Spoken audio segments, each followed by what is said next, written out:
bit more. It's not my best. It's my first time ever wearing a wig, by the way. So like, give me some credit. I know it looks a little crazy, but it's okay.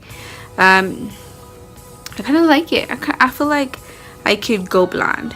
Do you feel like it? Like, thumbs up if you think I should go blonde. Just saying, throwing it out there. I know it's been a while since I made a video, so here we go. Alright, I'm starting with my brows using Benefit Precisely Brow Pencil in shade 5.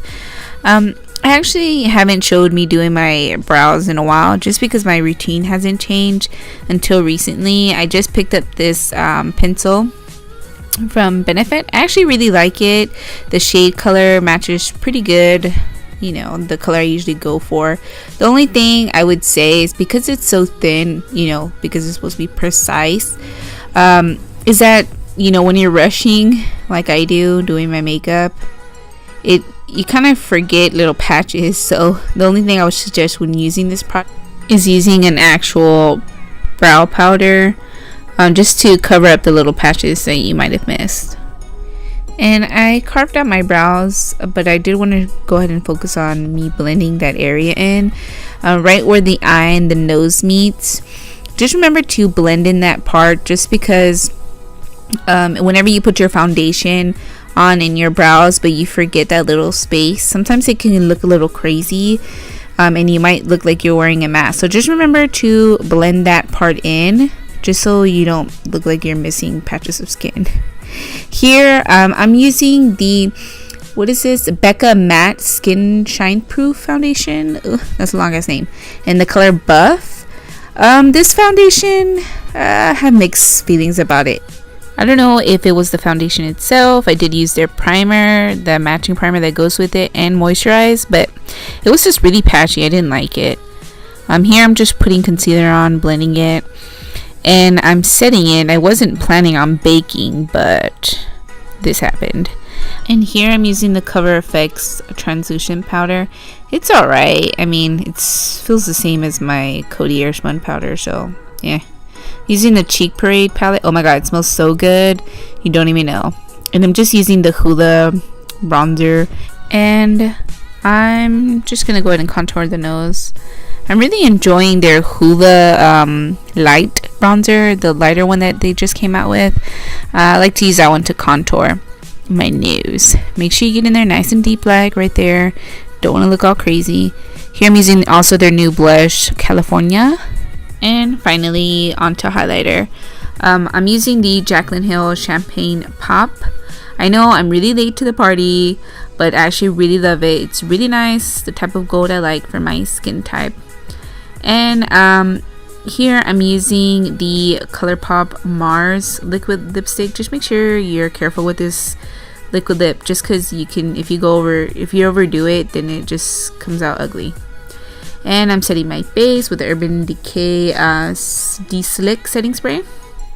And I already primed my eyes. Of course, I'm just using a color to set it. I did go in with the Hoola Light to just as my transition color. Just so it just blended really nice. I like the color. I'm using Puree from the Too Faced Peach palette. And this look is very simple. I'm just doing a very not natural, kind of natural look.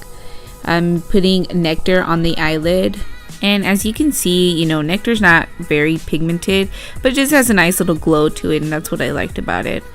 And I'm putting Champagne Pop in the corner of my eyes just to give it pop, you know. With this look, I really wanted to focus on the wing liner and the pop of color on the lip, so I'm not doing anything really on my with the eyeshadows. And here I'm using the NYX liquid liner. It's not very good. You don't have very much control with this liner. I wouldn't suggest it to a beginner, simply because the brush tip is too long, so it's hard to keep control of the wing liner, and that's very important whenever you're doing your liner. Of course, if you know of a good liquid liner, I'm open to suggestions. Go ahead and comment below. Let me know what your favorite liquid liner is, or gel liner, you know, whatever floats your boat. Me personally, I like liquid liner. It's just more easy for me to work with. Here I'm just making sure my liner is popping, you know. The hard part is making it match. Here I'm just keeping close to my lash line as possible. Remember, whenever you're doing your liquid liner, you always want to work in little strokes.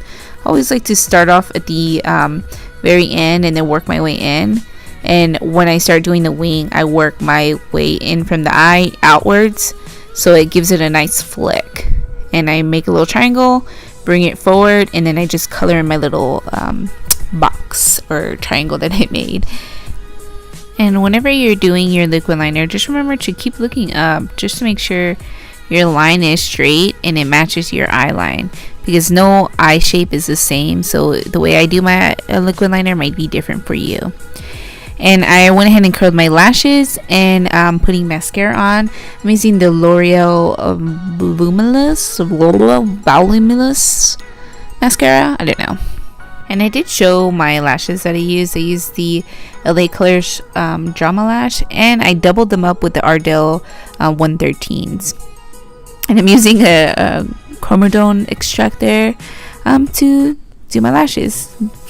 And can you see the difference these lashes make compared to no lashes? It makes a big ass difference. I really like the lash combination that he used. I'm probably gonna buy some more. It was really cheap, only $1. And here's the finished look. Boom, brunette. And I'm just gonna make a whole bunch of little weird faces. I actually really like this look, even though I don't usually go for a bright lip. Maybe I'm gonna just change stuff up, you know, just changing things. Bright lip, blonde hair. What do you think? Blonde or no blonde? Color or nude lip? Comment below with your opinions. Remember to like and subscribe. Thanks for watching.